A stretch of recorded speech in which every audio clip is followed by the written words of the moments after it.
오늘 함께 해주실 네 분을 소개합니다. 김원국 경기대 교수, 송문희 고려대 교수, 배승희 변호사, 그리고 김재희 변호사 이 자리에 나와 있습니다. 안녕하십니까? 안녕하세요. 안녕하셨습니까? 양승태 전 대법원장의 구속 전 피의자 신문이 5시간 반 만에 종료가 되었습니다. 지금 서울구치소에서 대기 중일 텐데요. 검찰 출석에 이어서 다시 헌정 사상 처음이죠. 법원 출석 모습을 화면으로 확인해 보시도록 하겠습니다. 전직 대법원장 최초로 구속 심사 받게 되셨는데 심경 어떠십니까? 오늘 어떤 부분 다투세요?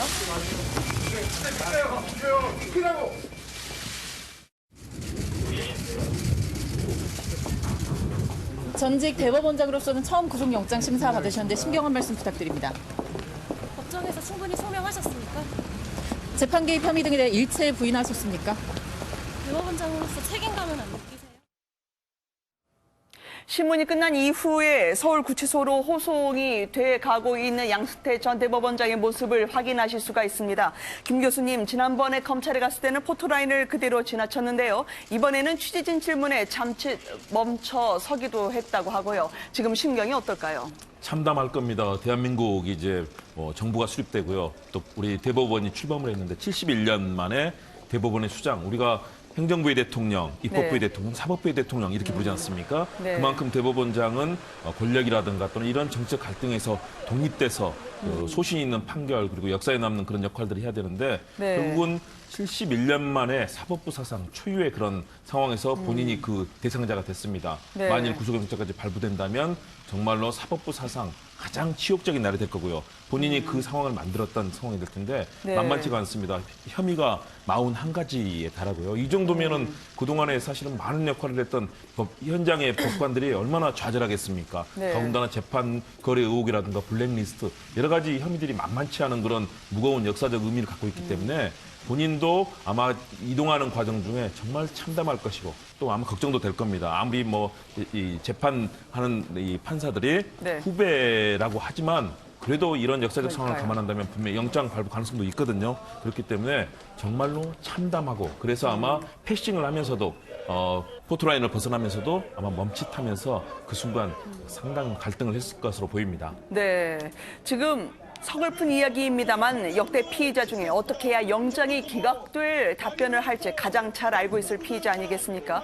김재희 변호사님, 조소도 이분이 36시간 동안 외우다시피 봤다면서요. 얼마나 치열하게 오늘 신문이 이루어졌을까요? 네, 그렇죠. 36시간 조서를 열람 검토하는 거는요. 그러니까 흔히 발생하는 일이 아니고 정말 사법 역사상 기록에 남을 만한 최장시간 조서 열람인데 그만큼 정말로 꼼꼼하게 그 검찰의 논리를 파헤쳤다. 이렇게 보면 될 것 같고요.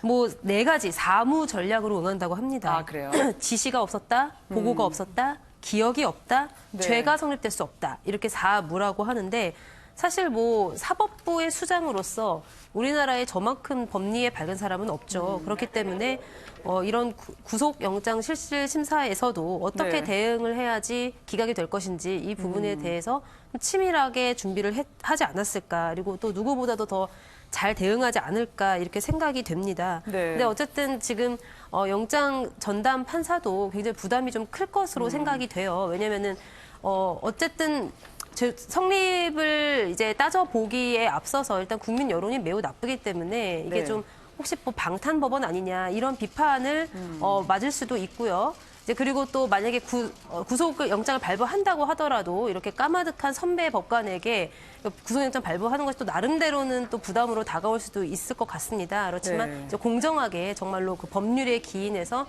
구속영장 발부를 검토해 줄 것으로 그렇게 기대합니다. 네, 전직 대법원장의 운명이 말씀하셨던 것처럼 25기 아래 후배에게 달려있지 않겠습니까? 이번에 아마 꼼꼼하게 들여다보긴 할 텐데 구치소는 특별하게 예의 없이 그대로 다른 사람이 하는 절차를 그대로 다 밟고 들어가나요? 배승희 변호사님?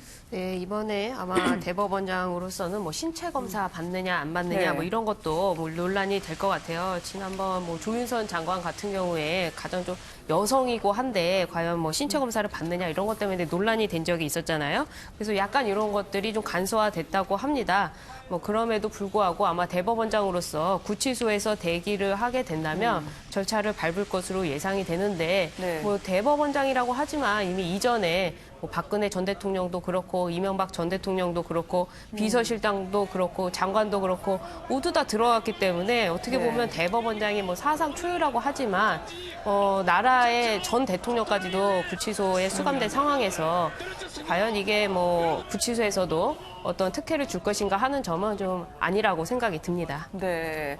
자, 그 아까 25기 아래 후배면 상당히 지금 뭐 감히 얼굴도 쳐다볼 수 없을 정도의 까마득한 후배라고 아마 과거에 법조계 계실 때는 그렇게 생각했을 텐데요. 예.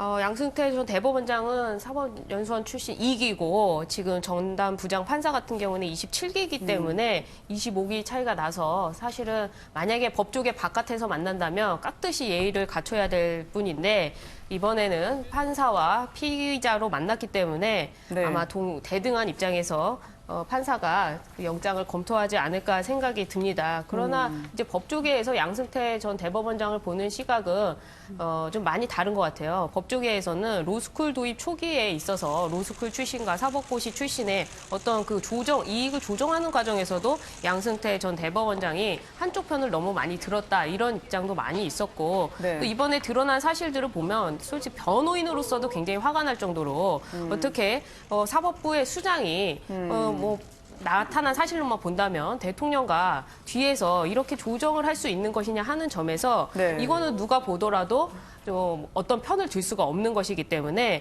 뭐 영장 전담 판사가 느끼기에는 좀 편안하게 영장 검토를 하지 않을까 생각이 듭니다. 네. 결론이 어떻게 날까요? 송 교수님은 어떻게 전망하십니까? 사실 그 언론에서 결론이 어떻게 날까를 얘기하는 것 자체도 재판에 대한 그렇죠. 간섭은 될 수 있다고 저는 개인적으로 생각을 합니다만 네. 아까 오늘이 굉장히 참담한 날이다 사법부로 이런 얘기를 하시는데 수긍을 하지만 저는 오히려 오늘이 사법부 개혁의 기폭제가 될 수도 있다 이런 생각을 네. 합니다. 인권을 지키는 최후의 보루로서의 사법부의 위상이 제대로 서기 위해서는 제대로 된 수사가 이루어져야 되지 않겠나 생각을 하는데 네. 초대 대법원장을 지내신 가인 김병로 원장께서 부정을 범하는 것보다는 굶어 죽는 것이 차라리 더 영광이다 이런 말씀하셨습니다. 이번 기회에 많은 법관들이 이 말을 명심을 하고 사법부 개혁을 위해서 한번 노력하는 계기가 되었으면 좋겠다 이런 생각이 듭니다. 네. 오늘은 또 영장심사는 박병대 전 대법관까지 함께 했었죠. 아무래도 큰 결론이 날일 것 같습니다.